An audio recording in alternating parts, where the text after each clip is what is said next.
Hello guys, आप लोग सभी का वीके सर यूट्यूब चैनल में हार्दिक स्वागत करता हूं। बच्चों, आज का हमारा टॉपिक है मॉलिक्यूलर ऑर्बिटल थ्योरी। इसमें आज हम किसी भी मॉलिक्यूल्स के स्टेबिलिटी से रिलेटेड कि कौन सा मॉलिक्यूल सबसे अधिक स्टेबल है और कौन सा मॉलिक्यूल उससे कम स्टेबल है, यानी उसके ऑर्डर से रिलेटेड डिस्कस करेंगे। तो बच्चों, तो किसी भी मॉलिक्यूल्स का बॉन्ड ऑर्डर जितना ज्यादा होगा उतना ही अधिक स्टेबल होगा। यानी यहाँ पर हमें ये बताया गया है कि कोई भी मॉलिक्यूल्स हमारे पास रहेंगे, उस मॉलिक्यूल्स का बॉन्ड ऑर्डर जितना ज्यादा होगा उतना ही वो अधिक स्टेबल होगा।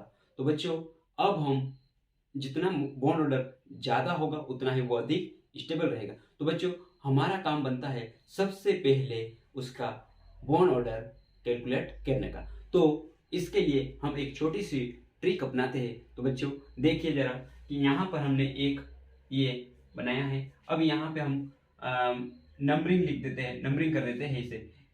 यहाँ पे हम लिख देंगे 40। अब यहाँ से हम शुरू करेंगे 8 से लेकर 8, 9, 10, 11, 12, 13, 14, 15, 16, 17, 18, 19 और ये 20।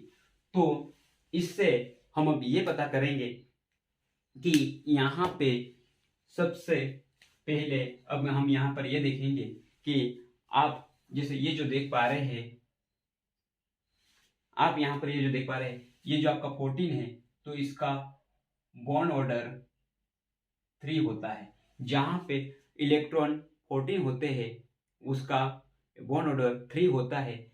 जैसे ये आपके जो बताए गए हैं, ये नंबर ऑफ इलेक्ट्रॉन बताए गए हैं, 8 से लेकर हमने 20 तक ले लिया है। तो अब हम यहाँ पर देखते हैं जो कि आपका ये 3 है। अब जैसे जैसे ये नीचे की ओर आएगा तो यहाँ से 0.5 माइनस होते जाएंगे। तो बच्चों देखो, 3 है, 3 में से 0.5 माइनस होंगे तो यहाँ पे 2.5 आएगा। इसी तरह से हम यहाँ आगे देखते हैं तो इसका, और इसमें से माइनस होंगे फिर तो होते जाएगा 2। इसी तरह हम आगे देखें तो 1.5, इसी तरह आगे तो 1, इसी तरह आगे तो 0.5 और इसका हो जाएगा 0। इसी तरह हम अब इधर देखते हैं तो 13, ये आपका 3 है, 3 में से 0.5 जाएगा तो 2.5, next 2, next 1.5, next 1, next 0.5, next 0। तो बच्चों, इस प्रकार से हमने ये इनका जो रेड कलर में लिखा है ये बॉन्ड ऑर्डर कैलकुलेट कर लिए। और ये जो है 8 to 20, ये उनके नंबर ऑफ इलेक्ट्रॉन को रिप्रेजेंट कर रहा है। तो बच्चों, अब हम देखते हैं हमारे पास एक यहाँ पर एग्जाम्पल दिया गया है। इस एग्जाम्पल को हम यहाँ सॉल्व करते हैं। फिर इनमें से इस क्वेश्चंस को ऐसा पूछा जा सकता है कि आपको निम्न प्रकार के अणु दिए गए हैं, इनमें से सबसे ज्यादा स्टेबल कौन होगा। या फिर ऐसा प्रश्न पूछा जा सकता है इससे कि इनमें से सबसे अधिक स्टेबल कौन होगा, या फिर इनको इंक्रीजिंग ऑर्डर में अरेंज कीजिए या फिर इनको डिक्रीजिंग ऑर्डर में अरेंज कीजिए। इस प्रकार से एग्जामिनर आपको किसी भी प्रकार का प्रश्न पूछ सकता है। तो उसके लिए अब हम उनको सबसे पहले हमें सोल्व करते आना चाहिए, तो आप लोग उसको आसानी से कर सकते हैं। तो चलो बच्चों, हम देखते हैं यहाँ पे सबसे पहले हमारे पास यहाँ है मॉलिक्यूल्स कौन सा है, नाइट्रोजन। इसके बाद हम यहाँ पे ले लेते हैं नेक्स्ट मॉलिक्यूल कौन सा है, N2, 2 माइनस। नेक्स्ट मॉलिक्यूल्स कौन सा है, N2 प्लस। अब हम यहाँ पर ये जो है नंबर ऑफ टोटल इलेक्ट्रॉन इनके काउंट करेंगे। नंबर ऑफ टोटल इलेक्ट्रॉन कितने हो जाएंगे, ये नाइट्रोजन का मॉलिक्यूल्स है, ये नाइट्रोजन यहाँ पे 2 है तो 7 + 7 = 14 इलेक्ट्रॉन। इसी तरह हम यहाँ पर देखेंगे तो 7 प्लस 7 प्लस 2 होंगे। क्यों? क्योंकि 2 इलेक्ट्रॉन किसी और से ये लिए हैं। ये मीन्स कितने हो जाएंगे? यहाँ पे आपको हो जाएंगे 16 इलेक्ट्रॉन। Next 7 plus 7 minus 1। क्यों? क्योंकि एक इलेक्ट्रॉन इसने किसी अन्य को दे दिया है, तो इसके टोटल हो जाएंगे 15 इलेक्ट्रॉन। अब ये आपके पास नंबर ऑफ इलेक्ट्रॉन आ चुके हैं। इसके अकॉर्डिंग आप लोग इसका बॉन्ड ऑर्डर आसानी से कैलकुलेट कर सकते हैं। देखो बच्चों, अब यहाँ पर हमारे पास ये है 14 इलेक्ट्रॉन। 14 इलेक्ट्रॉन का बॉन्ड ऑर्डर देखो कितना है? 3। यहाँ पे बॉन्ड ऑर्डर हमारे पास आया है 3। इसी टाइप से हम नेक्स्ट देखेंगे 16 इलेक्ट्रॉन है। 16 इलेक्ट्रॉन का कितना है? 2, तो यहाँ लिख दीजिए 2। नेक्स्ट 15 इलेक्ट्रॉन का कितना है? 15 ये रहा 2.5। अब हम इसे हमें यहाँ पर ये बताना है कि सबसे ज्यादा बॉन्ड ऑर्डर सबसे ज्यादा स्थायी कौन है।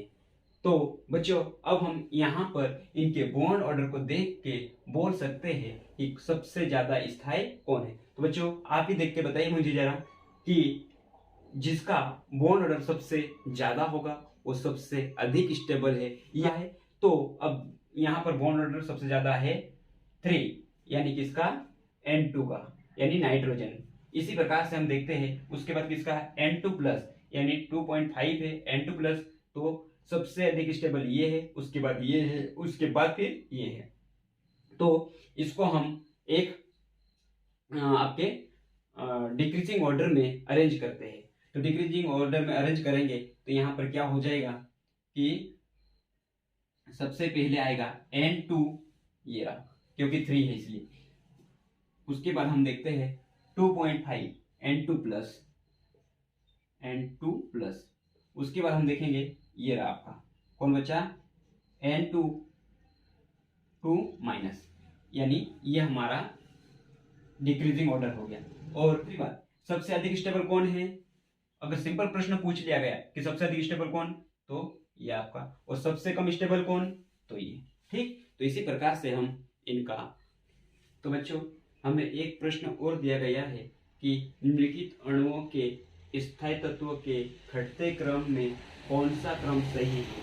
यानी हमें ये इस प्रकार से दिया गया है और इनमें से हमें ये पूछा गया है कि कौन सा क्रम सही है। तो चलो अब हम इसे आगे देखते हैं। तो कौन कौन से अणु दिए गए हैं? तो सबसे पहला अणु है आपका O2 माइनस, उसके बाद है O2 माइनस, उसके बाद है आपका O2 और उसके बाद है O2 प्लस। यानी ये 4 मॉलिक्यूल्स दिए गए हैं, 4 मॉलिक्यूल्स हमें दिए गए हैं। इनमें से सबसे पहले अब इनको हमें बॉन्ड ऑर्डर कैलकुलेट करना होगा, उसके बाद उसके डिक्रीजिंग ऑर्डर को हम तभी बता पाएंगे। तो सबसे पहले हम इसके नंबर ऑफ इलेक्ट्रॉन को काउंट करते हैं। तो देखो यहाँ पे ऑक्सीजन का एक अणु है और उस ऑक्सीजन में एक ऑक्सीजन का इलेक्ट्रॉन होते हैं 8, तो 2 है, तो यहाँ पे 8 प्लस 8 प्लस 2 इलेक्ट्रॉन्स होंगे। क्यों? क्योंकि 2 इलेक्ट्रॉन और ने लिए, तो इजिकल टू हो जाएंगे ये आपके 18 इलेक्ट्रॉन। ओके, इसके बाद हम देखते हैं O2। तो यहाँ पे 8 plus 8 plus 1 equal to 17 electron. Next O2, 8 plus 8 equal to 16। Next 8 plus 8 minus 1 equal to 15 electron. अब हम इस टेबल का यूज करेंगे और बताएंगे कि इसका बॉन्ड ऑर्डर क्या है। 18 इलेक्ट्रॉन, 18 इलेक्ट्रॉन ये रहे, 18 का कितना है 1 बॉन्ड ऑर्डर। 17, 17 का 1.5। नेक्स्ट 16, 16 का 2। नेक्स्ट 15, 15 2.5। तो अब यहाँ पर हमें इसको क्या करना है कि सबसे पहले यहाँ पर लिया जाएगा आपका कि जो घटते क्रम में व्यवस्थित करना है, यानी कि सबसे ज्यादा आपका बॉन्ड ऑर्डर है उसको सबसे पहले हम लेंगे, तो सबसे ज़्यादा बॉन्ड ऑर्डर किसका है? 1.5 2 वो यानी सबसे ज़्यादा है 2.5। 2.5 किसका है? तो ये O2 प्लस। नेक्स्ट हम देखते हैं 2.5 के बाद क्या है? 2 किसका है? O2। इसके बाद हम देखते हैं आगे कौन है? 1.5 2 माइनस। ओके, उसके बाद 1 किसका है? O2 minus. तो बच्चों अब यहाँ पे हम ये देखेंगे कि ये जो हमारा आया है इसे हमने डिक्रीजिंग ऑर्डर में अरेंज किया है, यानी सबसे ज्यादा ये और सबसे कम ये। तो अब इन चारों ऑब्जेक्टिव में से हम देखेंगे कि कौन सा सही है। O2 प्लस वाला कहाँ है? ओ एक minute, O2 plus, okay, O2 ठीक, O2 माइनस और O2 ठीक, ये हमारा डी वाला ऑप्शन सही हो जाएगा। तो बच्चों अब हमें इसी प्रकार के क्वेश्चंस आगे भी हल करना है और आप लोगों को प्रैक्टिस करना है। के सामने एक क्वेश्चन दिया गया है, O2 प्लस 2 तथा O2 2 माइनस में कौन सा निकाय अधिक स्थायी है? इस क्वेश्चन का जवाब आप सभी को अपने कमेंट बॉक्स में देना है। बच्चों आज के वीडियो में इतना ही। धन्यवाद।